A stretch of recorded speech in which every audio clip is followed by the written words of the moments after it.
এখন আমাদের দলের 43% মহিলা সদস্য আছে, যেটা আর কোনো দলের ভিতরে নেই।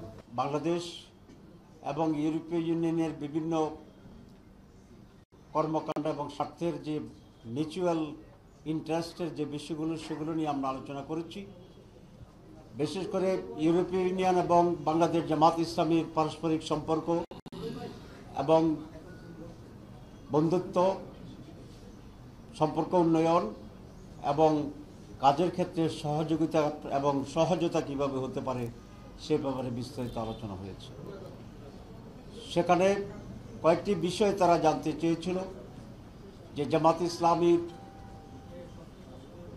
ডেমোক্রেসির ব্যাপারে, মহিলাদের অধিকারের ব্যাপারে আমাদের পলিসি কী হতে পারে এবং মাইনরিটি ইস্যুতে জামাত ইসলামের পলিসি কী হতে পারে, এসব ব্যাপারে বিস্তৃত আলোচনা হয়েছে এবং আমরা আমাদের স্ট্যান্ডকে ক্লিয়ার করার চেষ্টা করেছি। আমরা মনে করি তারা এটাতে কনভিন্সড হয়েছে। এবং আপনারা জানেন যে বাংলাদেশের হাইয়েস্ট গার্মেন্টস এক্সপোর্ট হয় ইউরোপের ভিতরে।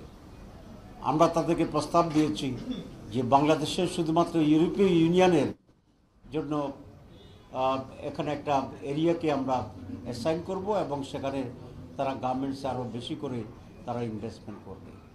আজকে আমাদের সেই সফরের ফলো আপ প্রোগ্রাম হিসেবেই ইউরোপীয় ইউনিয়নের মাননীয় রাষ্ট্রদূত এসেছিলেন, তার সঙ্গে এসেছিল বলা হয়েছে। সেখানেও আমরা কয়েকটি বিষয় আলোচনা করেছি। বাংলাদেশের আগামী নির্বাচন এবং নির্বাচনে অবজারভার পাঠানোর ব্যাপারে আমরা কথা বলেছি।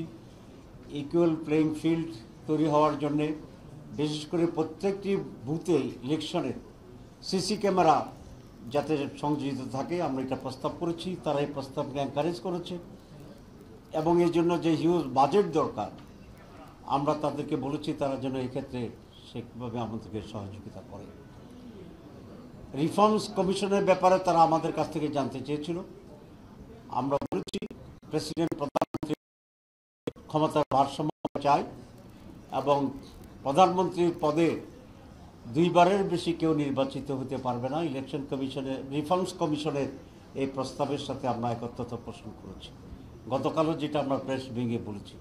সুতরাং এই সকল বিষয়েই আজকে মূলত আলোচনা হয়েছে এবং তারা বলেছেন তারা বাংলাদেশের সাথে কাজ করবে এবং বাংলাদেশ জামাত ইসলামীর সাথেও তারা কাজ করবে এবং পারস্পরিক আলোচনার ভিত্তিতে আমরা দুই পক্ষই কীভাবে বেনিফিটেড হতে পারি এ বিষয়ে তার আলোচনা অব্যাহত থাকবে। 3-4টি প্রশ্ন সকলে জানতে চান। একটা হচ্ছে ওমেন পজিশন জামাত ইসলামীর, টেরোরিজমের ব্যাপারে জামাত ইসলামের স্ট্যান্ড কি, এবং মাইনরিটির ব্যাপারে জামাতকে ভূমিকা রাখবে। এই তিনটা কমন প্রশ্ন আমাদের জন্য। আজকাল সেই কমন প্রশ্ন হয়েছে, সুতরাং জবাবও আমাদেরকে স্পষ্ট, কারণ প্রশ্ন তো আউট হয়ে আছে। ঠিক আছে না?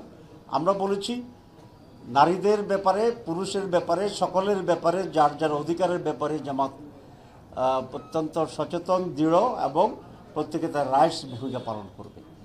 তারা বলেছিল যে মহিলাদের রিফর্ম কমিটির কিছু রিপোর্ট বেরিয়েছে, সেখানে আমরা একটা বিষয় আপত্তি করেছি যে সেখানে যৌনকর্মীদেরকে লাইসেন্স দেওয়ার যে প্রস্তাবনা, এটি মহিলাদের জন্য অত্যন্ত লজ্জাজনক, ইনহিউম্যান এবং তাদের সম্মানের প্রতি আঘাত, অধিকারের প্রতি আঘাত। প্রত্যেকটা মানুষ তার সম্মান মর্যাদা দিয়ে বাঁচার যে অধিকার, এই প্রস্তাবনার সে অধিকারের বিপরীতে একটা আঘাত। সুতরাং এটাকে আমরা কন্ডেম করেছি, এটা আমরা তাদেরকে বলেছি। বাট আদারওয়াইজ মহিলাদের যে ভূমিকা, এটাকে আমরা এনকারেজ করি। তারা বলছে রাজনীতিতে মহিলাদের অংশগ্রহণের ব্যাপারে আমাদের সমর্থন। আমরা বলছি এক্ষেত্রে আমরা খুবই উদার।